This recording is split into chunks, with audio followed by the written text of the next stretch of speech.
allons maintenant compléter l'étape 3 en calculant la statistique associée à l'échantillon, donc le Qui2 calculé, le Qui2 échantillonnal. Donc, calculer la statistique. On applique encore une fois la formule vue en classe, où est-ce qu'on fait la sommation de toutes les fréquences observées moins les fréquences théoriques au carré, qu'on divise par les fréquences théoriques. Donc, en fait, on mesure l'écart entre la fréquence observée dans l'échantillon et la fréquence théorique qu'on est censé obtenir. On regarde si l'écart entre ces deux valeurs est significativement grande. Donc, si l'écart est significatif, on pourra conclure que il semble avoir dépendance. Donc, si jamais c'est significatif, on pourra dire que c'est dépendant. Et si c'est non significatif, on va dire que c'est indépendant. Donc, calculons la statistique. Le truc, c'est de se refaire un petit tableau, comme on le fait encore une fois à la main. Donc, on a le tableau des fréquences observées, le tableau des fréquences théoriques. Donc, on peut aller tout simplement, encore une fois, copier-coller le tableau ici. Donc, je le copie, je vais aller le coller juste en bas.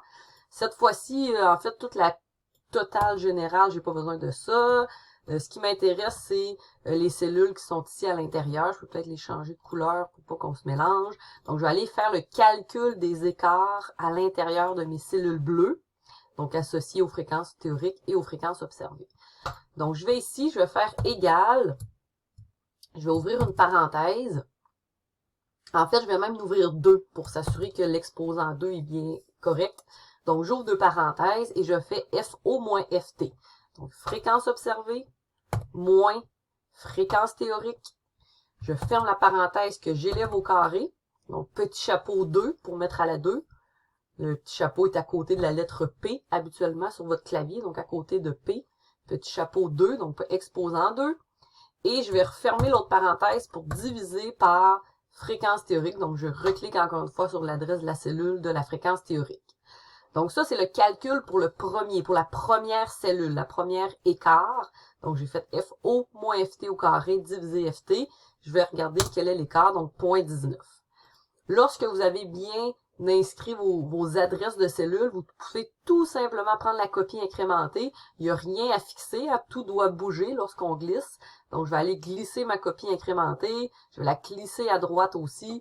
Donc, on va avoir tous les calculs d'écart pour toutes les cellules de nos fréquences observées et théoriques. Donc, la statistique, ce que ça va donner, la statistique va être égale à la somme, donc à la sommation de tous ces écarts-là. Donc, je vais aller faire la somme de tous mes écarts. Dans mon échantillon, le Qui2 calculé est de 3,47. Ma valeur critique était de 9,48.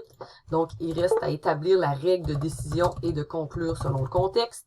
Donc, règle de décision, je vous la laisse écrire. Donc, règle de décision, c'est en fait la petite phrase qui dit, là, si le Qui2 calculé dépasse la valeur critique, alors on rejette H0. Donc, écrivez ici, là, est-ce que vous rejetez ou non H0, pourquoi? Donc, comparez vos valeurs. Et à l'étape 4, donc, d'aller interpréter selon le contexte. Donc, ici, venez m'écrire la règle de décision. Et, par la suite, écrire une petite phrase complète selon le contexte, selon la mise en situation qui présente le seuil de signification, votre décision et le contexte. Donc, peut-être revenir ici à votre mise en situation pour voir de qui on parle, de quoi on parle, la date, le lieu. Très important. Donc, soyez précis dans votre mise en contexte. Donc, je vous laisse compléter le tout. Et c'est ce qui termine le test du Qui2, donc c'est assez rapide de le faire avec Excel.